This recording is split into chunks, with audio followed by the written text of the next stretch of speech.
All right, the quote of the day today is a uh, paraphrase of something written by Ralph Waldo Emerson.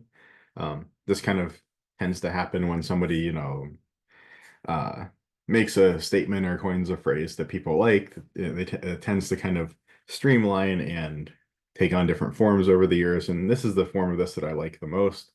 Um, what you do speaks so loudly that I cannot hear what you say. It's a little bit like the actions speak louder than words aphorism, but I think it takes that really to the nth degree. And, um, it's not just that your actions speak a little louder than your words, but that they speak so much louder than your words. And um, I think for myself, the two questions I like to ask myself every once in a while and kind of check in on this are, okay, if I had to write down, say, a paragraph saying what I value most in life, what would I write? Things like maybe family or friends or health, or, there could be a bunch of different things that different people value. And then if I were to take an account of the resources that I spend, how much time do I spend on different things, how much of my abilities do I spend, how much of my money do I spend on different things, are those two in line, right? And I think these days, especially with uh, it seems like, I don't know, it seems to me like it's more like this than ever in history, but maybe that's just the bias of living in the present time. But it seems like there are so many things pulling at us in every different direction, right? It's so easy to get sucked into an argument on social media or end up watching TikTok for 3 hours, and I think most folks most of the time would not say that they actually value those things, but a lot of times we get sucked into spending a lot of time or a lot of cognition or even a lot of money on some of these kinds of things. Um, so I think those are kind of two good questions to check in with every once in a while. And as a student, one of the things you value might well be doing well in school, getting good grades, prepping yourself for a good career success later on. And are you leaving time for that? Right? If you're going out and hanging out with friends, for 4 hours every night, and that means you don't have any time to study, there might be a better balance there, right? And now that's not the other extreme can happen too, right? Is if you're so obsessed about grades that you lost 2 points on one homework and now you're studying 4 hours every night and have no time for family or friends or health, like that's probably also not good. So everything in balance and moderation, of course. So that's the idea for today, the quote of the day for today. The plan for today is to discuss the two sections 2.5 and 2.6, solving linear inequalities and solving compound inequalities. And then supplemental videos for this week. I should have, I would like to have one of them up today and one of them up tomorrow. I have some other kind of administrative meetings, so we'll kind of see how that time frame works out. But I'm going to shoot to have one up today and one up tomorrow. Are on sections 2.2 and 2.4, and that will take us almost all the way to the end of chapter 2. We'll just have section 2.7 to cover, and then we'll be into chapter 3, which really kind of chapters 1 and 2 are kind of the review material, and chapter 3 starts into the maybe like real Math 108 material. There is quite a bit of a blurry line between Math 90 and Math 108, so it's a little hard to say where exactly the true 108 material is and what is truly 90 material. There's a bit of a gradation there between the two, but chapter 3 is where I think of as the course really starting. Okay, so let's start with solving linear inequalities. So we know with linear equalities, we had our equation solving steps, things like we want to simplify, we want to get into kind of the standard form, ax plus b equals cx plus d. We want to isolate the variable term. So get the variable terms on one side, get the constants on the other side. And then we want to isolate the variable itself by dividing by the coefficient, and then simplify, and we have our answer. solving linear inequalities is pretty similar. Most of the equation solving steps, or I guess in this case, inequality solving steps, basically are the same. The strategy is pretty much the same. We want to simplify first, get something like ax plus b inequality, maybe greater than or maybe less than or equal to or something like that. Cx plus d. We want to isolate the variable term. We want to isolate the variable by dividing by the coefficient. This is the one step where we have to take a little bit of extra care in inequalities. And then we want to simplify at the end. And in inequalities, we have a couple different ways to present our answer. So we want to make sure that we're presenting our answer in the way that's being asked for. So the individual steps should feel very, very familiar, even though the context is a bit different. Okay, so we have here an inequality. It's a pretty simple one. So just x bigger than or equal to 0. Note that it's a non-strict inequality. It's bigger than or equal to rather than bigger than. It's not x greater than 0, it's x greater than or equal to 0. Another thing we want to be careful about in inequalities. And I could represent this equivalently. This is an algebraic representation. I could represent it graphically, or I could represent it in interval notation. I could represent it graphically using a number line. So I'll just draw out this horizontal line. Maybe I'll use red so it's easy to see. I'll label my points of interest. 0 is going to be an important point here. And I want to indicate that my solution is all values that are bigger than or equal to 0. So I'll draw a dot at 0, and I'll fill it in to indicate that 0 is included. So filled in dot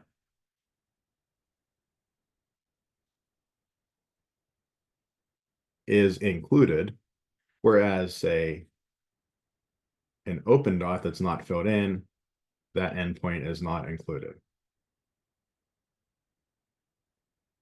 As an aside, it's also pretty common to use a square bracket for included or an open parentheses for not included.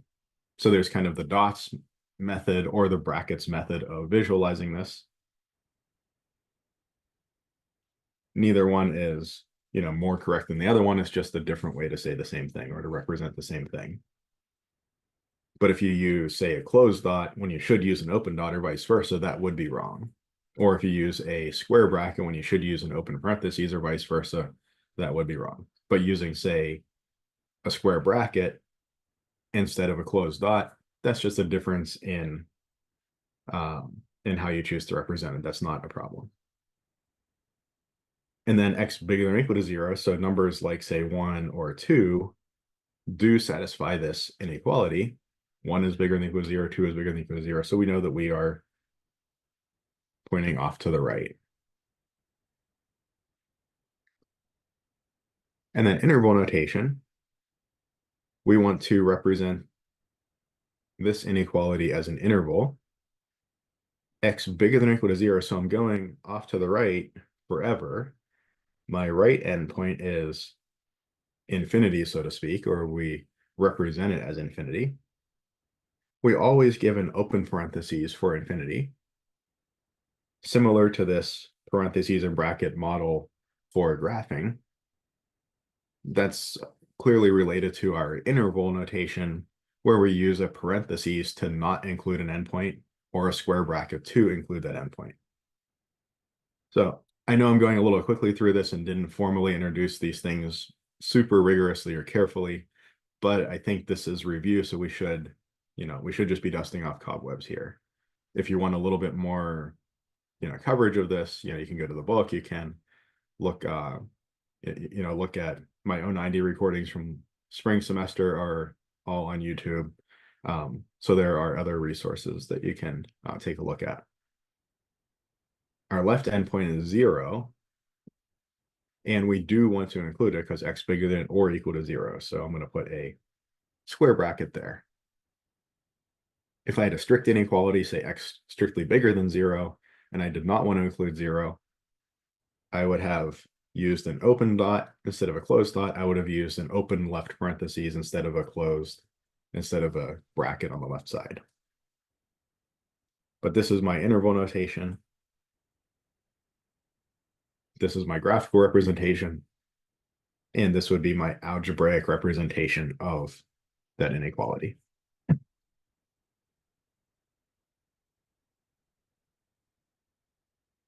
Okay, so let's look at, say, x less than negative 4/3. Again, pretty similar problem here.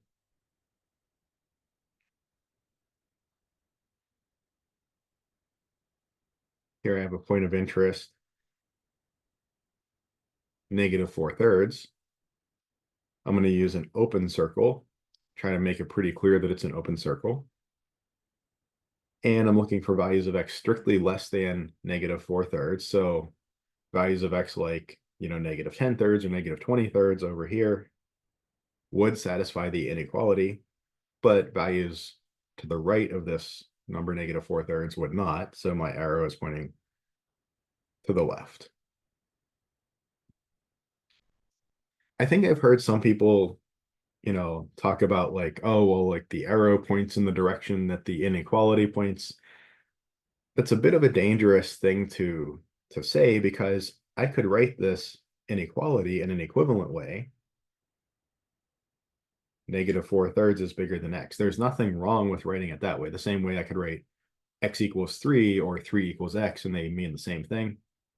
I could write it this way as well. And so I don't want to lean on that idea too heavily, right? That like the direction that my arrow is going to be headed is the direction that the inequality points or something. I think I've heard some folks say that before, and I really don't like that idea, because there's no reason that our inequality should always point the same way.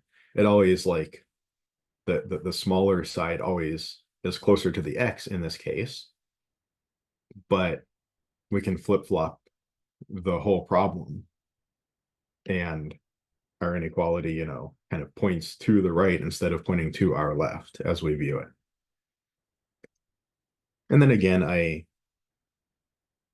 put negative infinity kind of as a placeholder for my left endpoint, just symbolizing that there is no real number that acts as the left endpoint. My right endpoint, negative 4/3, and I use an open parentheses because I don't want to include that. So my interval notation, my graphical representation, my algebraic representation, 3 different ways to represent this inequality.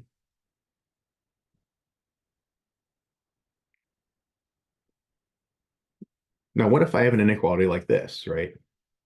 Thinking back, relating this to equations, this would be like an equation x equals negative 4/3. That would be kind of the type of equation we're looking at. That's such a simple equation that we effectively call it a solution. I think I might have mentioned that there's this little nuance of like, well, is that still an equation? And we should say, write out in words like the solution is curly braces, 4/3 or something.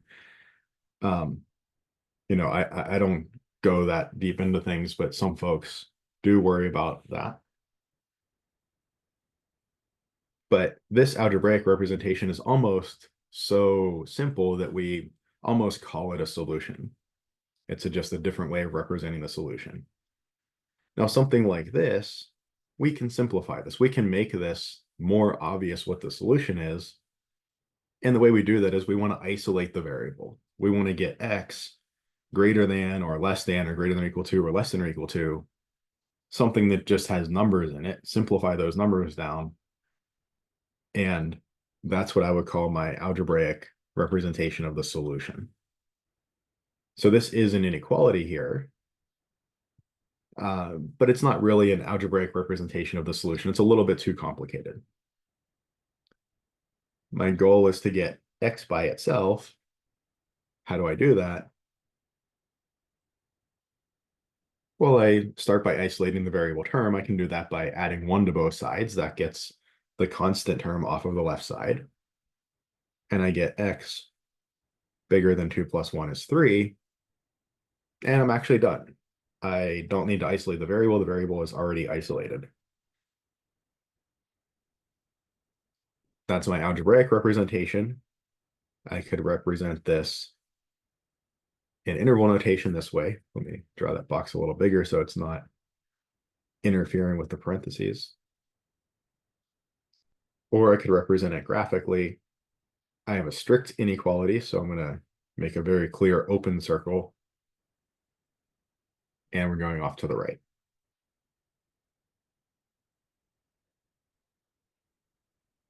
Right, and if you ever get kind of confused about these properties, just think of like scales, right? If x minus 1 is heavier than 2, if it tilts the scales this way, if I put 1 more pound of weight on both sides of the scales, it's still going to have that same that same bias, let's say. So I can add a number to both sides. I can subtract a number to both sides. That works essentially just the same way as doing it for an equation. Same thing here. I want to isolate my variable, subtract 3 from both sides. X less than or equal to, my 3's go away. 4 minus 3 is 1. That's the algebraic representation of my solution.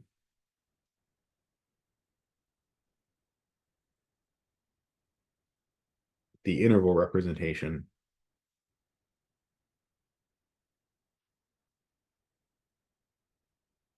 I'm trying to draw usually I want to draw these dots so big, but I'm trying to make it clear because I know some of you are on smaller screens and make it clear whether it's filled in or not. So I'm exaggerating the size of these dots a bit in my graphing here. So graphical representation.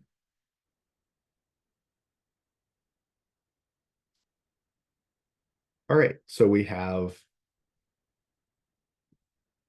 a similar situation here. We have something that is kind of almost an algebraic representation of the solution, but a little bit too complicated. 7x bigger than or equal to negative 28. What can I do here? I have my variable term isolated. I have all the variables on one side of the inequality and all the constant terms on the other side. Now I want to isolate the variable itself by dividing by the coefficient. I want to divide by 7 on both sides. Or in other words, I'm saying that I have like 7 bags of weight on one side of the scale, and I have, well, let's forget about the negative for a second. Let's just say 28 units on the other side, and the 7 bags of weight outweigh the 28 units. If I, instead of having this one scale with all of this weight on it, if I had split that into 7 scales, and I put 1 bag on each of the 7 scales on one side of them, and 1/7 of the, say, 28 units of weight on the other side of each of those other scales, I should get the same bias in each of those scales. So dividing by 7, 7x over 7 just gives me x bigger than or equal to. Now the right side is negative 28, but negative numbers don't work well with imagining things like weights, but maybe it's like 28 units of helium or something on the other side. I don't know. But x bigger than or equal to negative 28 over 7, negative 4. And again, we can represent this in interval notation. We could represent this graphically.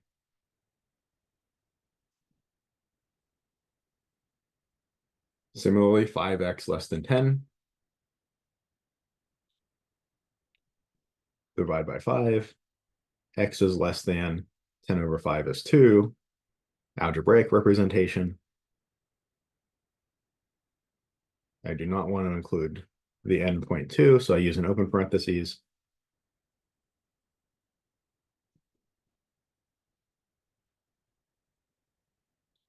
And I do not want to include the 2 here, so I use an open circle.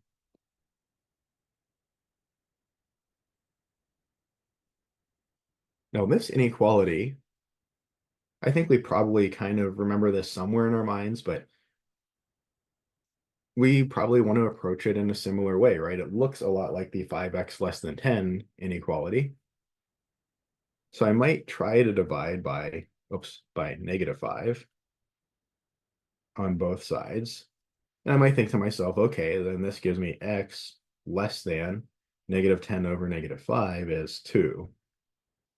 Is that correct? Well, let's solve this inequality a different way.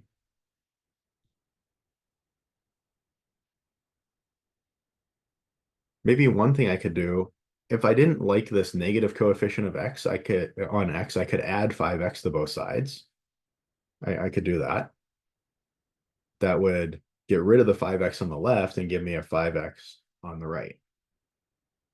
And then I could add 10 to both sides. That would get rid of the -10 on the right. That would add a 10 onto the left.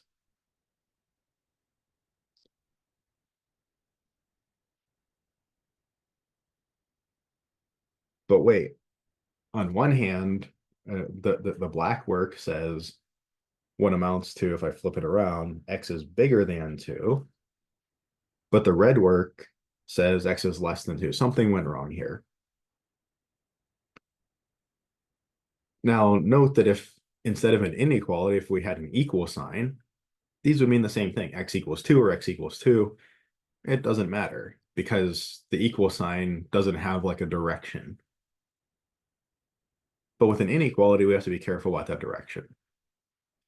So if I'm dividing by a negative, the same way that the number 3 is bigger than 2, but -3 is actually less than -2. Why is that?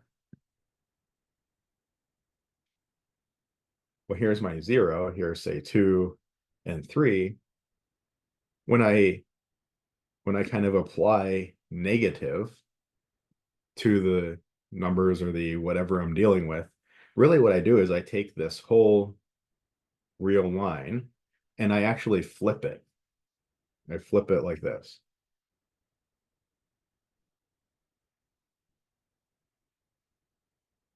So things that started out further to the right, when they flip over, they end up further to the left and vice versa. When I multiply or divide by a negative, that's essentially what I'm doing. I'm flipping the real line over. So the things that used to be to the right are now to the left, and things that used to be to the left are now to the right. So I got to be super careful here because in this case, in the red work, where I went wrong was I divided by a negative number, but I didn't respect the fact that that flipping, that applying that negation flips everything around, and therefore it flips the direction of the inequality. So I divide by -5 in my term on the left-hand side. I divide by -5 in my term on the right-hand side. And all importantly, I have to do something to the inequality symbol. I have to flip it in this case. Now keep in mind that if I subtract a number, that's not the same. All that subtracting a number does is it translates us, right? So if I have two numbers like this and I subtract 5, then I just have two numbers like this. This one goes here, this one goes here. Everything still kind of points in the same direction. I'm just translating, I'm just picking up and moving to the left or moving to the right. The right side is still the right side, the left side is still the left side.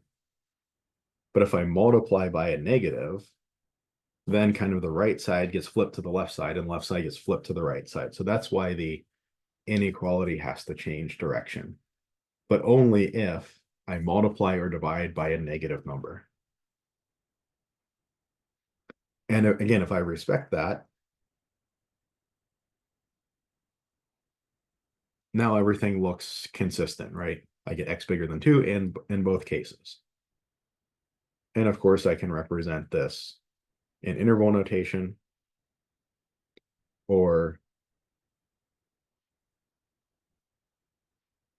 graphically.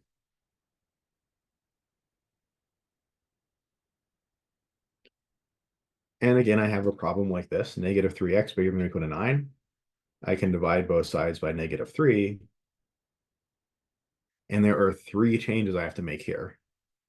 To the term on the left, negative 3x over negative 3 is x. To the sign, I divided by a negative number. That means I have to switch the direction of the sign. It still stays either strict or non-strict, so it goes from a greater than or equal to a less than or equal to, right? If I flip over, whether I included 2 or say did not include 3, I still, include negative 2 or do not include negative 3. So the strictness or non-strictness doesn't change, just the direction. And then I have to do 9 divided by negative 3 is negative 3. And as always, I can represent this the other 2 ways as well.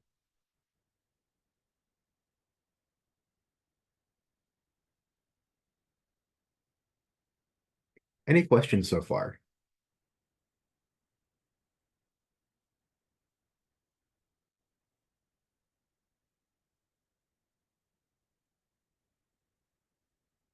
Okay.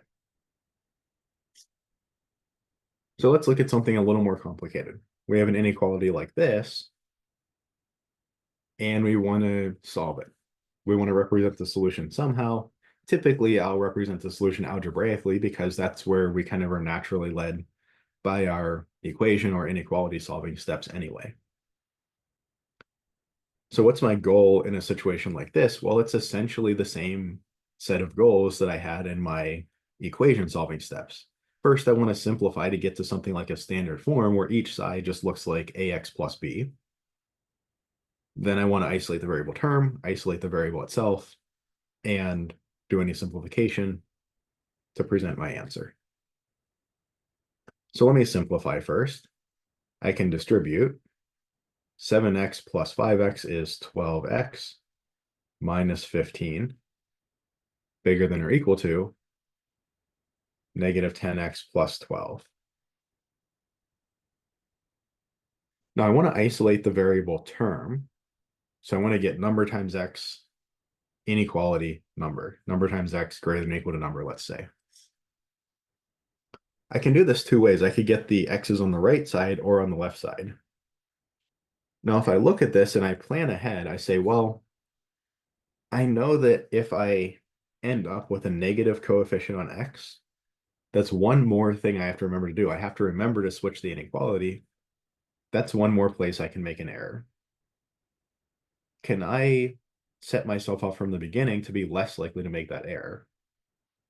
If I choose to put my x's all on the right, I would subtract 12x off of both sides and I would get negative 22x less than or equal to something. I would have to divide by a negative. So what I like to do is just avoid that situation altogether.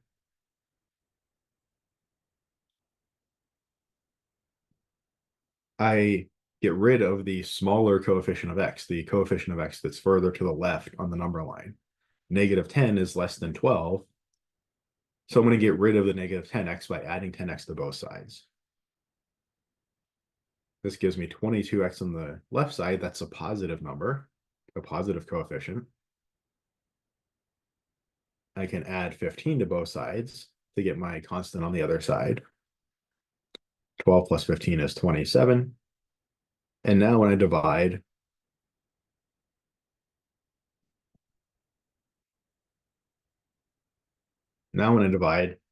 I don't have to worry about switching the sign.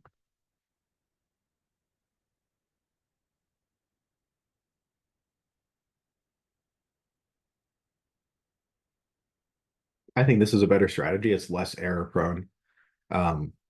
By going for a positive coefficient on x from the very beginning, right? It doesn't much matter which side I put the x's on here. It's not that much more difficult to do it one way or the other.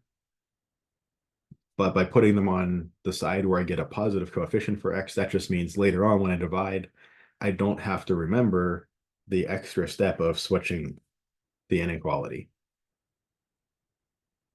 That's just one more place I could make an error if I needed to switch the inequality but forgot to. And if I avoid that, then all the better.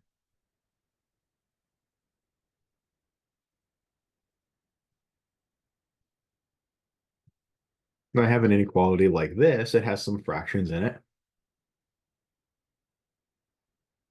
I guess I could go through and do all of the fraction work, but I could also clear fractions to start with. Let's go that route. Let's start by multiplying by 6 on both sides. So I'm multiplying this entire left side by 6, as well as this entire right side. Where did I get 6? Well, it's the least common denominator between denominators of 3, 2, and 6. It's the least common multiple of 3, 2, and 6.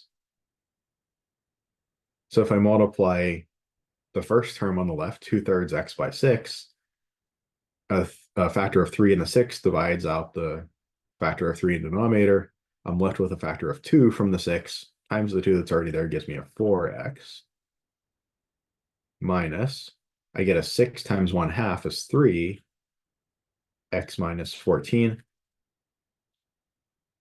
Be careful that this is already multiplied together.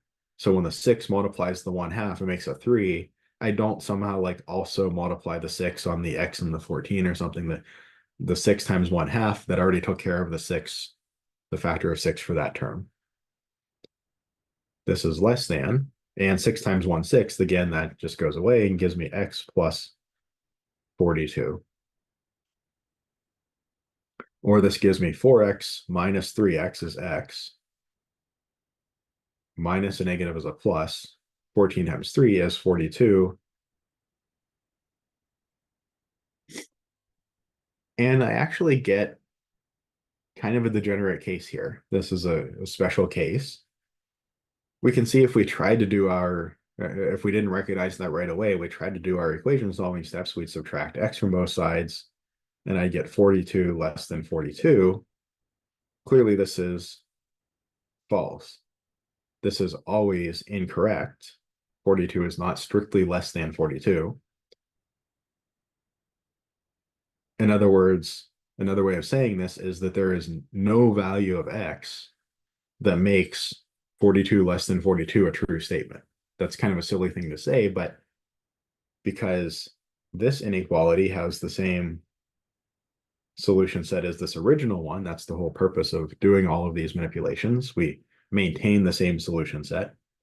We can also say that there is no value of x that makes this first inequality a true statement.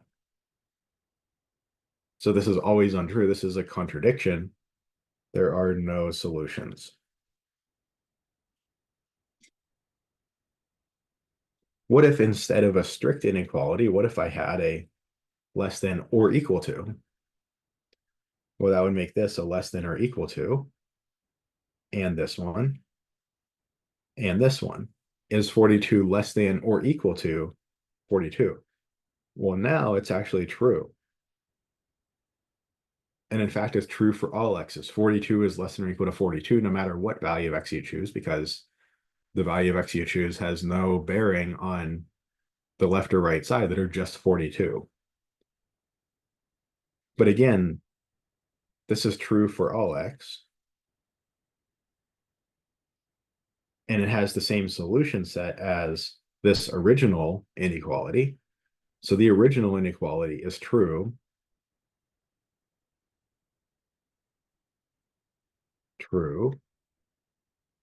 for all x. In other words, my solution is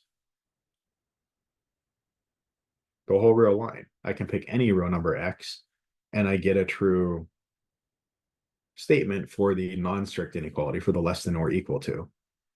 Or if I was going to graph it, I would, and the graph is going to look kind of funny because here's my number line, and the graph of the solution is going to be like just kind of a mirror image of that. It's like the whole real line.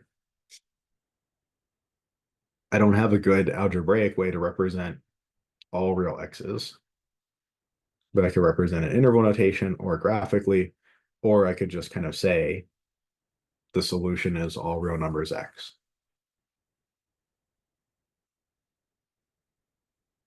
And if we wanted to do interval notation for no solutions, we have a special symbol it's this symbol. It's kind of like it's not a zero. It's not like a theta. It's not like a some kind of funny zero. It's not like any of these.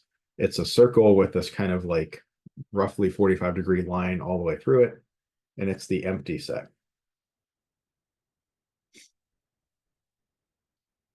So where we might have, an interval like 3 to 4, this includes all of the values strictly between 3 and 4.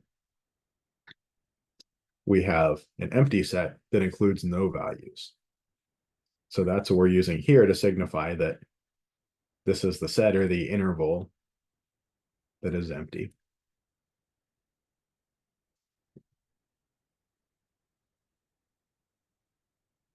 Okay, questions so far?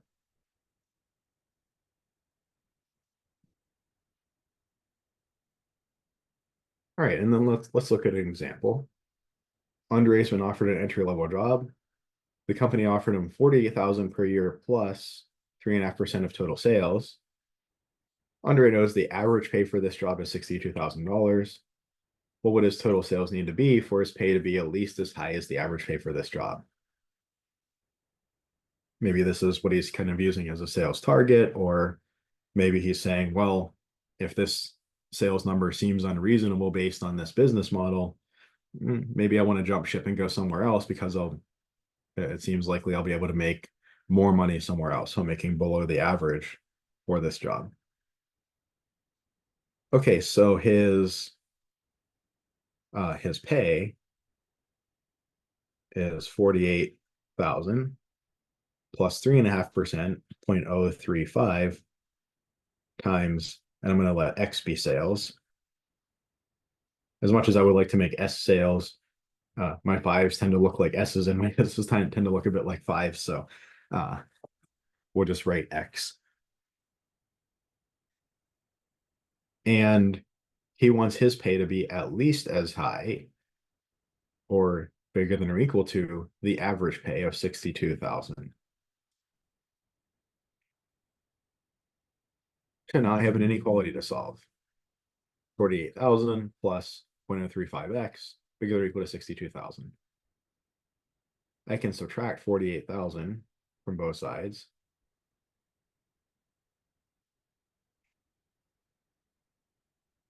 I get 0.035x bigger than or equal to 14,000, and just write it this way. And then I get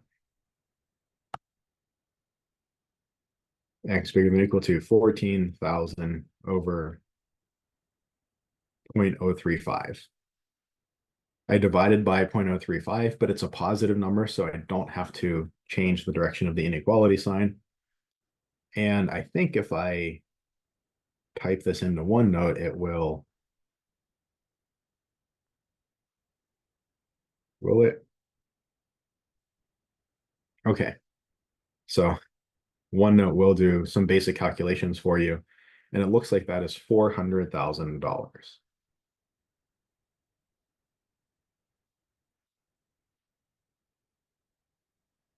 So he's got to make at least $400,000 of sales. And again, he might want to look at the business model, what the products cost, things like that, and say, do I think this is reasonable or not? If he thinks he can only make 200,000 in sales of this business per year, maybe look for another job. If he thinks he's going to make 600,000, maybe he's kind of happy staying where he is. As kind of a side note, in word problems, we often have context. Let's just say, for instance, for some reason we came up with, a we had a negative coefficient somewhere, we divided through, and we forgot to change the inequality. And let's just say, we ended up with an inequality, say, pointing in this direction.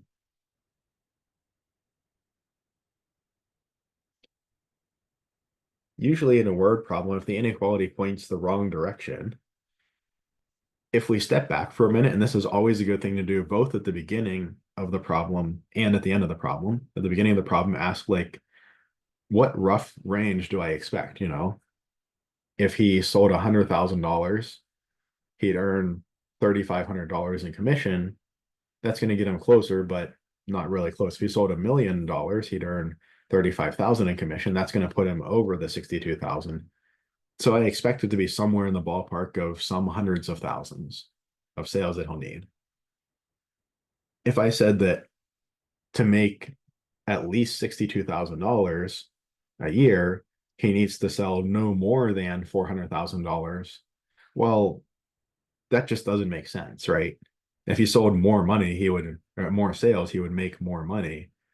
There shouldn't be a cap on the sales he can make before he starts losing, money or making below what he is interested in. So if I take a step back at the beginning and ask what do I expect my solution to look like, and I take a step back at the end and say, does this solution make sense with the context that's given? That's really helpful for catching errors. Okay. Any questions so far? Give me 1 second.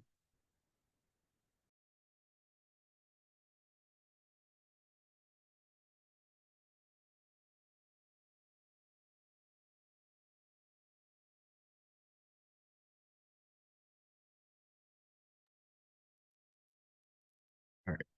Sorry about that. It's like a terrible hour week for me this week. Okay, any questions on solving these linear inequalities? Okay, moving on then to solving compound inequalities. So here we would like to take each of these two compound inequalities. Here's one, and here's the other. And we want to represent their solutions graphically, maybe and in interval notation. So when we have a compound inequality like this is all the same compound inequality, x less than 2 and x bigger than or equal to 1. These are two separate restrictions on our solution that are combined together with, in this case, this conjunction and. So what is this telling me? Well, I have my real line here.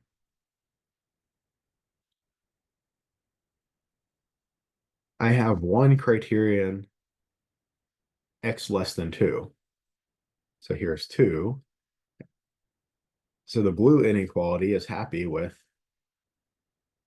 any of these numbers strictly to the left of 2. If I'm anywhere in this blue region, my blue inequality is happy, it's satisfied. My green inequality, x bigger than or equal to 1, here's 1. If I'm anywhere to the right of 1, including 1, my green inequality is satisfied. When I use the conjunction and, I'm requiring that I choose solutions that satisfy both of these simultaneously. So if I'm at 1, my green and blue inequalities are both happy. If I go to the left of 1, my blue inequality is happy, but my green is not. If I go to the right of 2, well, my green inequality is happy, but my blue is not. If I'm at 2, again, my green is happy, blue is not, so I don't include 2. If I'm strictly between 1 and 2, then both my green and blue inequalities are happy. Oh, OneNote's trying to be extra helpful and turning things into straight lines. There we go. So that's the graphical representation of my solution set.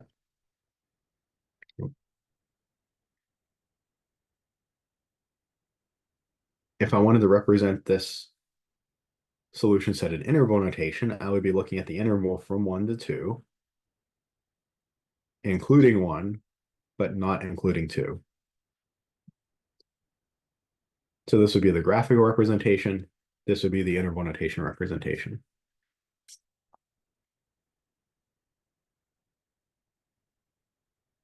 And I could do a similar thing down here. Again, this whole thing is the compound inequality.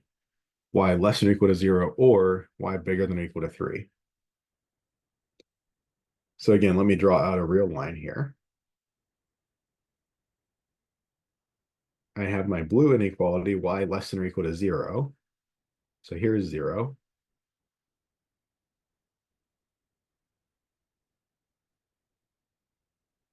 Y is less than or equal to 0 looks like that. So anywhere in this kind of blue region, the blue inequality is happy. I have a green inequality, y bigger than or equal to 3.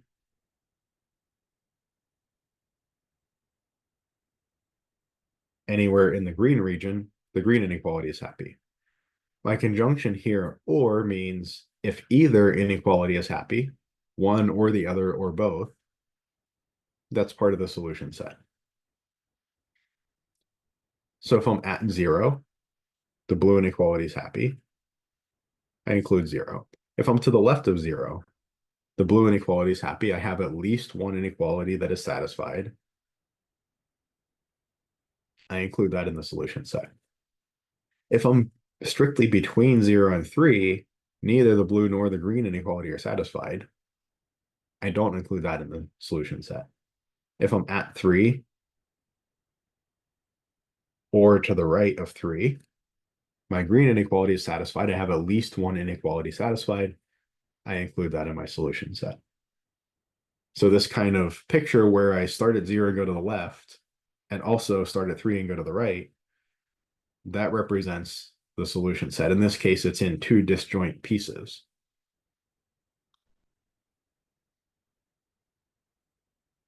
As an interval, I say something like minus infinity to 0 is one piece, and 3 to infinity is the other piece, and I want to join them together.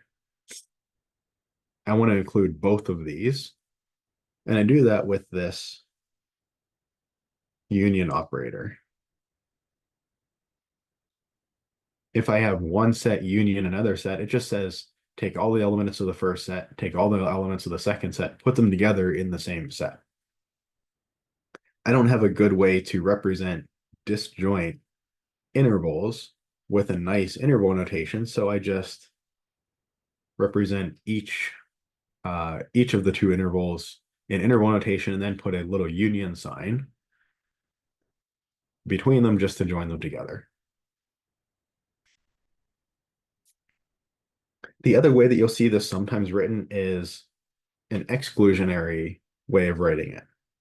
So alternatively, I could say that the red solution set here is like, do I have any other colors? I think I've used all my colors. It's like the whole real line minus the whole real line, this whole black line, take away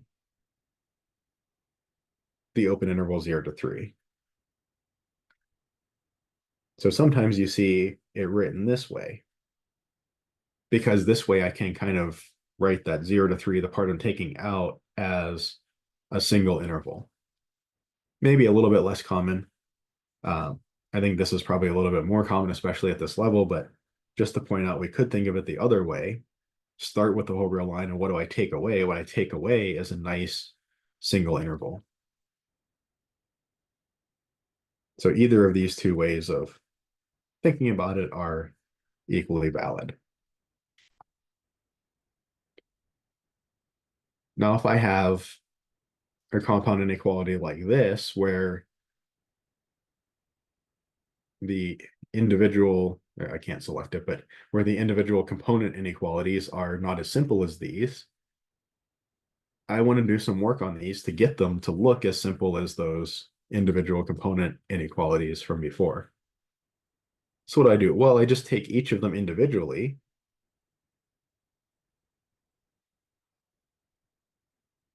Five x minus 2 less than 8, I work with this one. 5x is less than 10, x is less than 2. So this inequality, 5x minus 2 less than 8, is equivalent to just saying x less than 2. And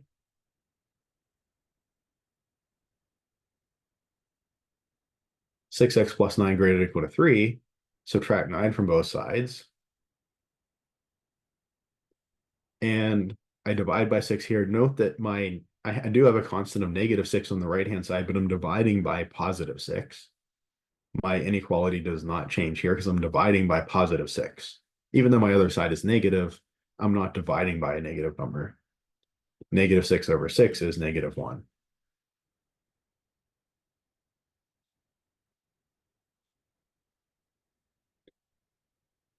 I can represent this graphically. X less than 2 and bigger than or equal to -1. So I have a filled-in circle on the left, an open circle on the right, and that interval in between them is my solution.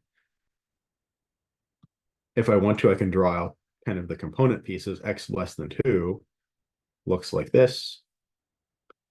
X bigger than or equal to -1 looks like that. The and conjunction says that I only want to include in the solution set values that are included in both of the component inequalities. So here I'm good, but here I'm missing green and here I'm missing blue. Or I could write this as the interval close -1 to open 2.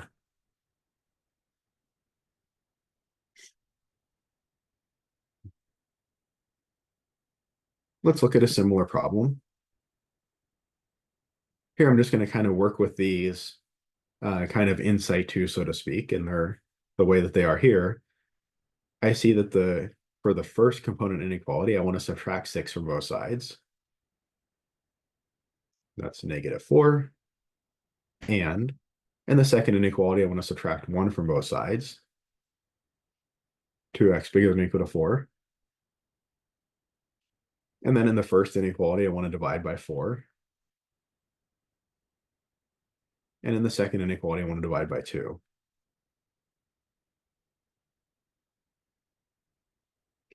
So I now have this simplified version of the algebraic, what we might call the algebraic solution. X less than or equal to -1 looks like this.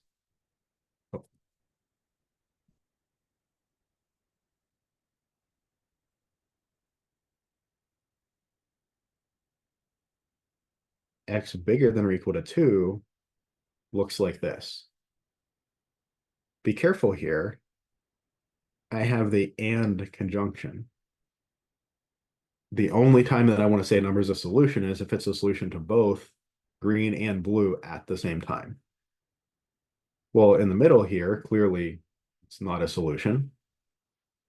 On the left side, say to the left of -1, that's a solution to the blue inequality, but not the green. I'm also not a solution here. To the right of 2, well, it's a solution to the green inequality, but not the blue. It's not a solution here either. I have no solutions.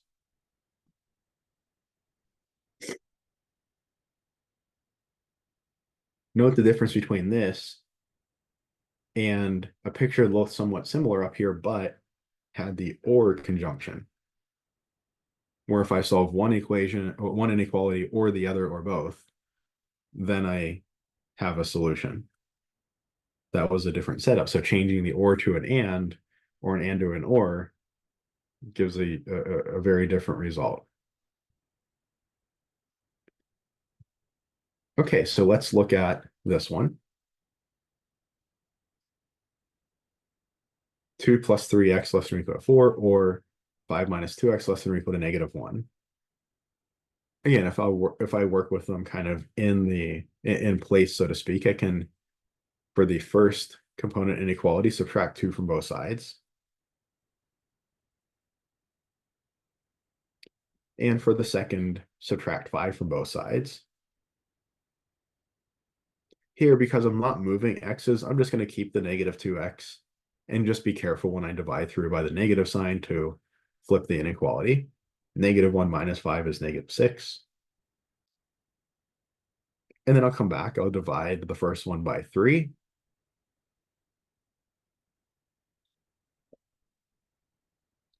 And I'll divide the second one by -2, being careful. Switch the inequality. -6 over -2 is +3.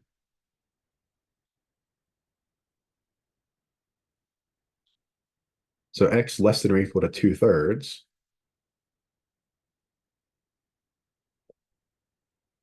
or x bigger than or equal to 3. Oh.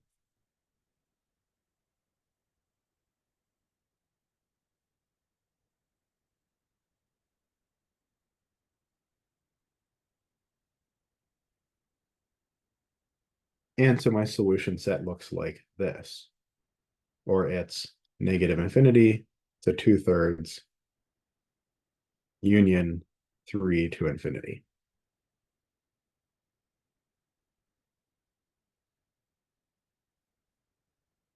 Any questions so far?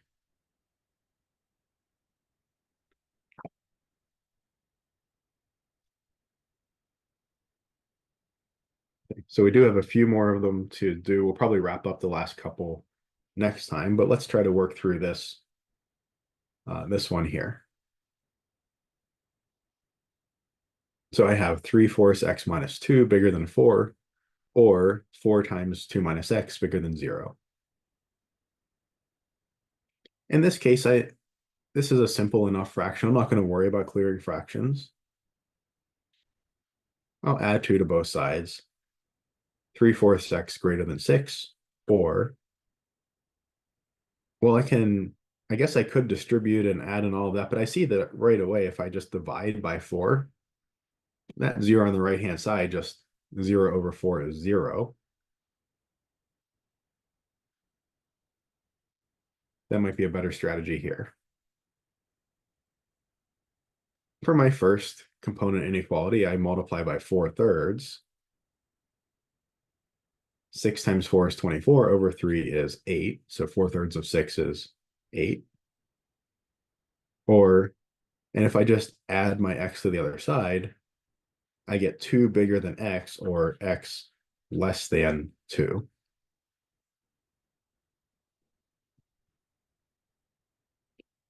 So I get